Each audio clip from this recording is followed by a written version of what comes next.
Think of Denmark and what do you think of? It's one of the happiest countries in the world? Bicycles? The Little Mermaid? Yes to all that, but so much more. Let me tell you about my Erasmus trip in 2019.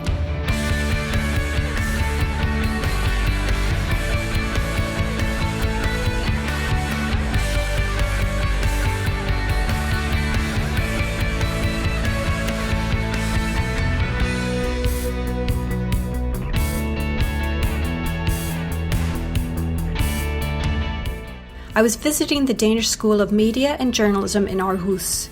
It attracts students from around the world, so immediately I find the students engaged and interested in learning from each other. Just being in the city, Denmark's second largest, is mind-opening. With its slick trams, its network of bicycle trails, fabulous food, and Nordic culture. I spent some time with students speaking about mobile journalism and shooting and editing on a mobile phone.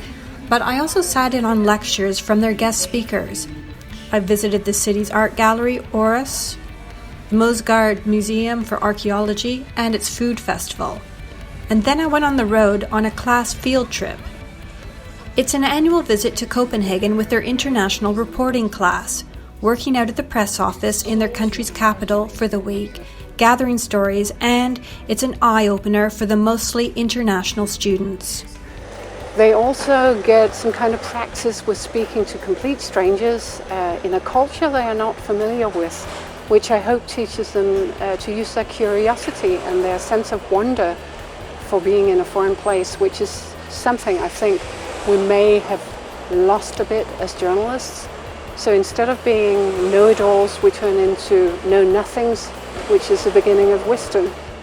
The week in Copenhagen offered the students a tour of the national broadcaster DR with talks from the news editor and foreign reporter, and a tour of the UN city to learn more about how the UN operates. All the while, students gather stories. So a lot of people are interested in studying with the international students, and I think it's a great practice for me because I'm going to study abroad in Australia in January, taking a semester abroad. So I think it's also a good practice for me to learn how to work with people from different cultures. Actually, it's quite interesting because all this brainstorm and you got the chance to explore the city more, and with a purpose to explore, that would make more sense to like real travel, I would say. Here everything is very different because everything is working just in another phase and everything is just like a little bit more slow, but in other points, it's just like it makes you fall very, very deeply inside of your articles. So it's just like so different from the Israeli way to be a journalist. So that's what made me fascinated from the first place, and just wonder how is it to be a journalist in another country. So not just like sit around on your computer and like look for ideas and like call them on the phone. No, you go out there and you do work. So it's pretty fun. I feel like a real journalist.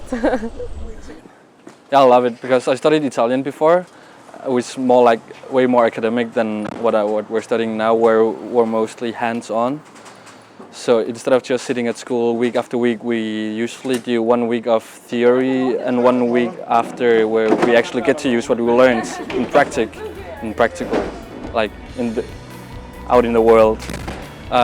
So it's nice when we learn something, we actually get to go out immediately and go out and use it and actually learn how to use it instead of just having to remember until we have to go to an exam.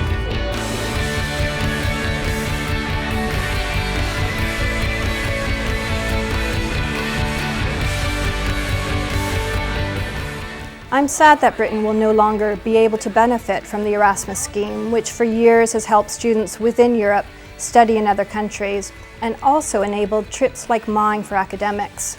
It's been an eye-opener for me and started a journey of collaborative global television projects since my return. That's something that won't be replicated with the Turin scheme, which so far won't offer staff mobility. And that's a real loss, not just for lecturers like me, but also for students who benefit from those collaborations that have come as a result of the Erasmus scheme.